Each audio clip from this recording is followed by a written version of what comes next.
Welcome to Derm TV Viewer Question Week for June 2012. Today's episode will feature questions from Derm TV YouTube viewers. And don't forget, as part of Viewer Question Week, I'll be answering viewer questions over live streaming video at beautyrxlive.com. So if you have a question, tune in this Wednesday at 2 p.m. Eastern Standard Time. Hello, I'm Dr. Neil Schultz, and welcome to Derm TV. So this is today's first question, and it comes from KimSan16, who asks, do I need to moisturize even when I wear sunscreen? Well, you need to wear sunscreen, but the question about whether to moisturize or not has nothing to do with the sunscreen. You moisturize for two different reasons. First, if your skin is dry, which means if it feels either tight on your cheeks or if it appears flaky. And the second reason that we moisturize is to help reduce the appearance of fine lines and wrinkles. So moisturizer and sunscreen really have nothing to do with each other. But if you do need a moisturizer, don't forget, there are a lot of sunscreens that come in a moisturizer, so you only have to apply one product. And you know how I love combination products, and it's just much easier to apply. Our second question today comes from Cute Bunny 999, and she says, Dr. Schultz, is it safe to use milk of magnesia on the face for oil control purposes? And she then adds, please vote up if you'd like to know the answer as well. Well, milk of magnesia is safe, first of all, and putting it on the skin is perfectly fine.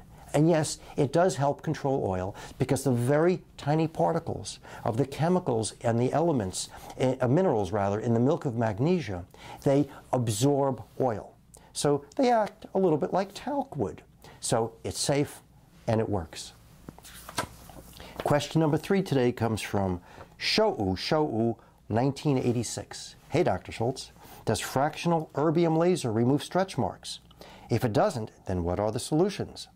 Well, fractional erbium laser is a laser that drills very tiny holes at different places in the skin, goes down into the dermis, and that's how it stimulates collagen. So you make more collagen, and you also make more of the glycoaminoglycans, which is the semi-liquid matrix in the dermis that holds and supports the collagen and all the little organelles like hair follicles and nerves.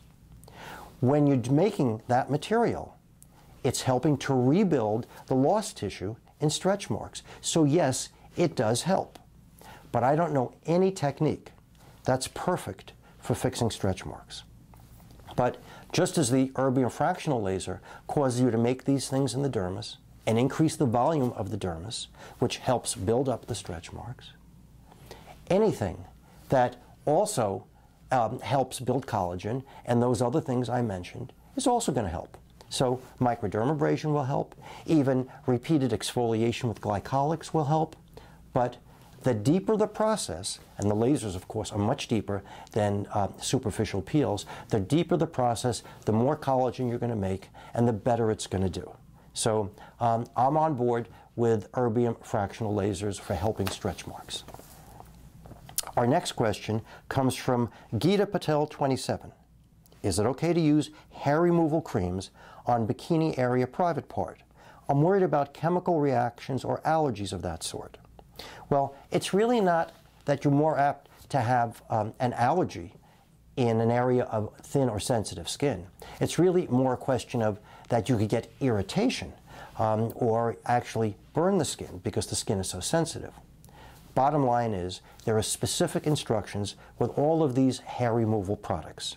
And they tell you how to test it to make sure that you don't have a problem, that you don't get an irritation. So if you follow their instructions and do the preliminary test and you don't get irritated and you don't have any discomfort or inflammation with redness, swelling, or burning, then it's probably safe for you to use it on any type of sensitive skin, just like what you're talking about. Our next question comes from Anazia. Please help. I have dry, flaky skin on my face, which is also acne-prone, so it sounds like she has combination skin. Water-based moisturizers aren't good enough and end up accentuating fine lines and dry skin sitting on the surface. Rich moisturizers always break me out. Well, of course, we would expect that in somebody with oily or acne-prone skin, which is part of combination skin. I've tried so many products, nothing works. I've tried glycolics and acids to remove dead skin, but they just cause reactions and make dehydration worse. Well, the last part is the solution. And that last part is the glycolics and exfoliation, because that's what you need to be doing to remove those dead cells that are being accentuated and making your skin look dry.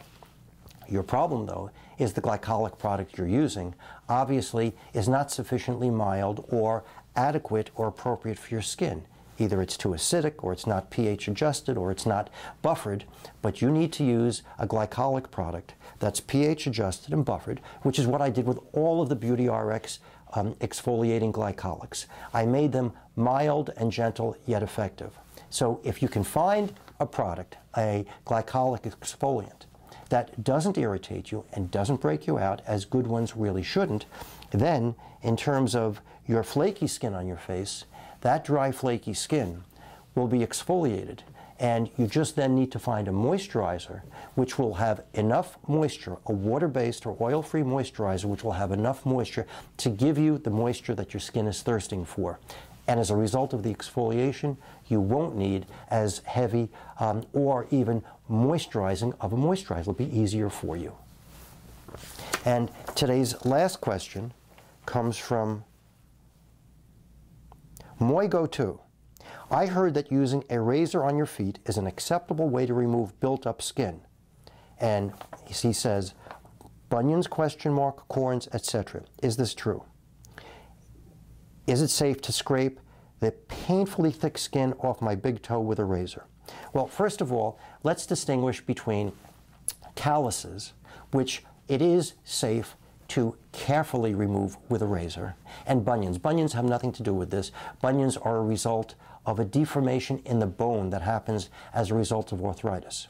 But if we're talking about that thick skin on the first toe, or calluses, which is thick skin anywhere on the bottom of the foot or even the side of the foot, then it's like anything else. If you use good judgment and you're conservative and you use a clean, sterile razor, so if you do nick yourself, you won't get an infection.